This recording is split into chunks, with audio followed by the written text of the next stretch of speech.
Hello friends, welcome to my channel. তো তোমাদের অনেক কোশ্চেন রয়েছে, অনেকে ডাউট রয়েছে অনেক বিষয় নিয়ে। তো আমাকে একজনও কমেন্ট করেছিল, দাদা আমাদের যে সেটেলমেন্ট অপশনটা, সেই অপশনে গেলে আমাদের ব্যালেন্স মাইনাস কেন শো হচ্ছে? আমরা কিন্তু পুরো টাকা এখনও পর্যন্ত পাইনি, তবু কিন্তু মাইনাস কেন শো হচ্ছে? তো তোমাদেরকে বিষয়টা আমি বুঝিয়ে বলি, তোমরা পুরো টাকা না পাওয়া সত্ত্বেও কেন সেখানটায় মাইনাস শো হচ্ছে। তো তোমরা প্রত্যেকেই জানো যে এইচডিএফএক্স কিন্তু জানুয়ারি মাস থেকে প্রফিট শেয়ার এখনও পর্যন্ত কিন্তু অনেকের অ্যাকাউন্টে ক্রেডিট হয়নি। জানুয়ারি মাসে প্রফিট শেয়ার অনেকের অ্যাকাউন্টে ক্রেডিট হয়েছিল, অনেকের অ্যাকাউন্টে ক্রেডিট হয়নি, এবং ফেব্রুয়ারি থেকে কিন্তু কারোর অ্যাকাউন্টে কোনো টাকা ক্রেডিট হয়নি। এবার যাদের ব্যালেন্স মাইনাস শো, তাদেরকে বিষয়টা বুঝিয়ে বলি।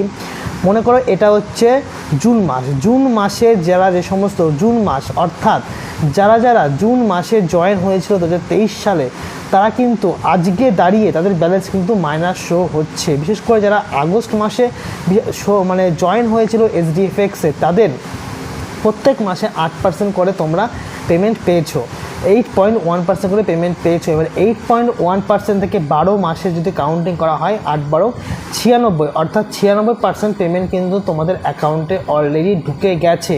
এবার তোমরা বলছো যে আমরা তো পুরো টাকা পাইনি, তোমাদের কিন্তু 4 মাসের পেমেন্ট দেওয়া হয়নি, তবে তোমরা কিন্তু অ্যাকচুয়ালি তারা পেলে 8 মাসের পেমেন্ট, 7 থেকে 8 মাসের অ্যাভারেজ পেমেন্ট পেলে তারপরে তোমাদের ব্যালেন্স শো হয়ে গেল মাইনাস। কিন্তু কোম্পানির যে সমস্ত সিস্টেম রয়েছে, সেই সিস্টেমে কিন্তু তোমাদের 12 মাসের পেমেন্ট দেওয়ার কথা, 12 মাসের পেমেন্টের হিস্ট্রি রয়েছে। এই জন্য কোম্পানির সিস্টেমে 96% তাদের অলরেডি কিন্তু পেমেন্ট দেওয়া হয়ে গেছে, এই রকম কোম্পানির সিস্টেমে রয়েছে।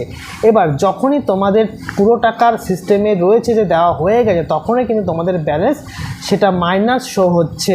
এবার অনেকে অনেক ফ্রেন্ডসদেরকে শেয়ার করেছিল, এবং শেয়ারের যে পরিমাণ টাকা রেফারেল হিসাবে ঢুকেছিল তোমাদের অ্যাকাউন্টে, সেটাও কিন্তু এর মধ্যে কাউন্টিং করা হয়েছে। এবার বলা যেতে পারে এটা কিন্তু কোম্পানির সমস্তটা একটা চাল বলা যেতে পারে, কারণ তোমাদের কিন্তু গত 4 মাসের পেমেন্ট না দিয়ে কিন্তু তোমাদের প্রিন্সিপাল অ্যামাউন্ট জিরো করে দিয়েছে। অনেকের তো আছে যাদের প্রিন্সিপাল অ্যামাউন্ট কিন্তু 3 থেকে 4 মাসের মধ্যে জিরো হয়ে গেছে, কারণ তারা হয়তো কোনো ফ্রেন্ডসদেরকে শেয়ার করেছিল, সেখান থেকে যে পরিমাণটা কমিশন ঢুকেছিল তাদের প্লাস প্রিন্সিপাল অ্যামাউন্টের উপর ইন্টারেস্ট টোটাল যোগফল করে কিন্তু প্রিন্সিপালের থেকে বেশি হয়ে গেছে, এই জন্য কিন্তু তাদের অ্যামাউন্ট জিরো হয়ে গেছে। এবার অনেকে কিন্তু আবার অনেক বলছে যে তারা যে রিইনভেস্টমেন্টটা করেছে তখন যে অ্যামাউন্টটা বেড়ে গেল, এরপরে কি সেটেলমেন্ট করলে সেটা কি এসডি স্টারে কি সেটা চলে আসবে? তো তাদেরকে বলে রাখি, এসডি স্টারে চলে আসবে কিনা সেটা আমি এখনও পর্যন্ত করে দেখিনি, তবে আমার একটা অ্যাকাউন্ট রয়েছে যেটা কিন্তু আমি ওটা সেটেলমেন্ট করব, যেটাতে কিন্তু মাইনাস ব্যালেন্স হয়ে গেছিলো। তারপরে নতুন করে এই 4 মাসে টপ আপ করে দেওয়ার পরে সেটা কিন্তু একটা অ্যামাউন্টে 1 লাখ মতো অ্যামাউন্টে দাঁড়িয়েছে।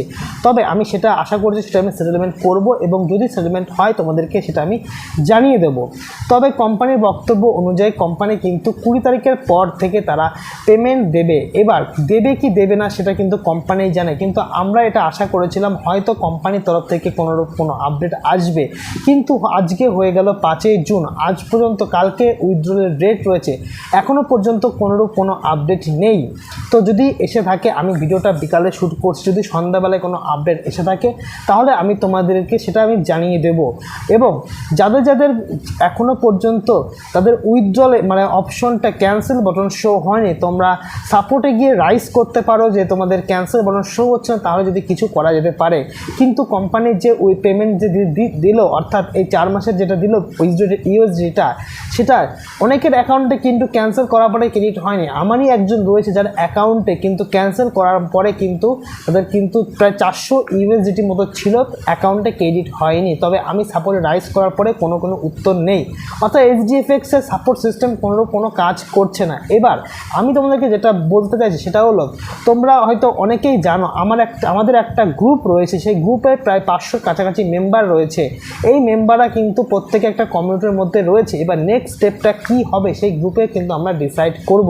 আর অনেকে আছে যারা বাজে মন্তব্য করে এসে আমার ভিডিওর নিচে এসেছে আমি এখান থেকে প্রচুর টাকা কামাচ্ছি, তো তোমরা তোমাদের হয়তো জানা নেই যে ইউটিউব কত টাকায় কত ভিউজে কত টাকা দেয়। এখান থেকে যে পরিমাণ টাকা আসে তাতে আমার চায়ের পয়সা হবে কিনা সন্দেহ। যাই হোক, তুই তো করি করার আগে কিন্তু আপনারা অবশ্যই ভাববেন, কারণ এখানটাতে কিন্তু আমি সবাইকে হেল্প করার জন্য আমি এটা করেছি। আমি যদি আজকে গ্রুপটা ক্রিয়েট না করতাম তাহলে কিন্তু কেউ কমিউনিটির মধ্যে কিন্তু যুক্ত হতেই পারতো না, কারণ SDFX যে সমস্ত গ্রুপ আছে সেখানটা কিন্তু কেউ কারোর সাথে কথা বলতে পারে না।